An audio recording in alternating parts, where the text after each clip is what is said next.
하루가 멀다 하고 사고를 치고 있는 국힘당입니다. 지난주 미국을 방문하고 돌아온 김기현 국힘당 대표가 뉴욕 현지에서 자녀를 만났는데 이 과정에서 사적으로 관용차를 이용한 것으로 확인이 됐는데요. 언론 취재 결과 김 대표는 지난 13일 밤 뉴욕 재외동포 정책 간담회에 참석한 뒤 행사장에 찾아온 딸을 만났고, 간담회가 끝난 뒤 딸과 함께 외교 당국이 지원하는 차량에 탑승해 이동한 것으로 파악이 됐다고 합니다. 네, 정말 어이가 없습니다. 공식 일정에 한해서만 차량 지원이 가능하다고 정하고 있지만 이를 무시해버리고 본인 마음대로 관용차를 이용한 건데요. 논란이 확산이 되면서 국민들에게 비판을 받자 김 대표 측 관계자는 행사 당일 뉴욕 현지에 거주하는 딸이 아버지를 보기 위해 찾아왔다면서 일정 탓에 밤 10시 반 넘어서까지 두 사람 다 식사를 못하고 있던 차에 차량을 타고 5분 정도 떨어진 딸의 자택에서 식사를 한 것이라는 황당한 변명을 늘어놓았다고 합니다. 이어서 밤늦은 시각이라 개인 차량이나 택시를 이용하기 어려운 상황이었다라며 구질구질한 모습까지 보였다고 하는데요. 네, 하면 안 되는 행동을 했으면 국민들에게 사과하는 모습을 보이는 게 맞지 않을까요? 국민들을 얼마나 우습게 알면 저런 말을 내뱉는지 모르겠습니다. 아마 민주당 의원이 저런 행동을 했으면 바로 압수수색하고 하루 종일 언론에서 난리를 치지 않을까요? 국힘당에게 저 정도 잘못은 그냥 아무것도 아닌가 봅니다. 이런 가운데 윤 대통령이 또 눈치 없는 행동을 하면서 국민들에게 비판을 받고 있다고 합니다.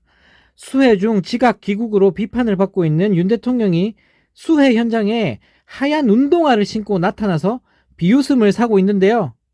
논란의 하얀 운동화는 17일 경북 예천군 감천면 산사태 피해 현장에서 포착이 됐다고 합니다. 윤 대통령이 하얀 운동화에 초록색 민방위복을 착용하고 현장에 도착했다고 하는데, 너무나 창피하게도 하얀 운동화를 착용한 인사는 윤 대통령뿐이었고 주변 공무원들이나 주민들은 장화 혹은 등산화 등을 신고 있었다고 합니다. 네, 다들 아시겠지만 정치권 인사들이 수해 피해 현장에 방문할 경우 등산화나 장화를 신는 게 보편적인데요.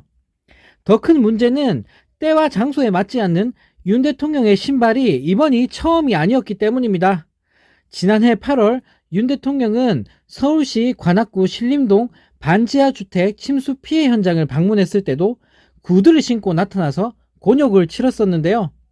당시 다른 공무원들은 등산화나 운동화를, 복구 작업에 투입된 경찰이나 소방관들은 장화를 신었기 때문입니다. 윤 대통령의 구두가 논란이 되자 심지어 중앙일보조차 수해 현장 눈에 띈 윤의 구두, 대통령실 수준 딱 이 정도다라는 기사까지 쓴 적이 있는데요. 구두를 신어서 그렇게 비판을 받았는데도 이번 수해 현장에 하얀 운동화를 신고 나타나다니, 옆에서 이런 걸 가르쳐주고 봐주는 참모진도 없는 걸까요? 하얀 운동화 신은 게 뭐 그리 잘못한 거냐고 생각하는 사람도 있겠지만 수해 현장을 찾는 마음가짐부터가 잘못된 것 같다는 생각이 듭니다. 정말 수해 현장이 걱정이 되고 피해를 입은 국민들을 진정으로 살펴볼 생각이 있었으면 흰 운동화를 신진 않았을 것 같은데, 윤 대통령 머릿속에는 그냥 사진 몇 장 찍고 갈 생각밖에 없었던 것 같습니다. 네, 또 다른 소식입니다. 한국자유총연맹이 극우 유튜버들을 지난달에 자문위원으로 위촉했다는 사실이 알려지면서 지금 큰 논란이 되고 있는데요. 심지어 지난해 윤 대통령 취임식에 김건희 씨 추천으로 초청된 단체의 관계자들도 포함이 됐다고 합니다. 유튜버로 구성된 자문위원단은 자유총연맹에 아스팔트 투쟁 과정에서 발생하는 벌금에 대한 예산 지원까지 요청을 했다고 하는데요. 자유총연맹은 중앙정부와 지방자치단체 등으로부터 매해 약 40억 원에 달하는 보조금을 지원받는다고 합니다. 네, 정말 어이가 없습니다. 이권 카르텔 없애겠다고 외치면서 시민단체 보조금 다 없애버리더니 극우 유튜버들에게 돈을 줄 예정인 윤석열 정부인데요. 극우 유튜버들 시위하다가 생긴 벌금까지 지원하게 생긴 윤 정부. 네, 나라가 어쩌다 이 지경이 된 걸까요? 정말 나라가 개판이 된 것 같습니다.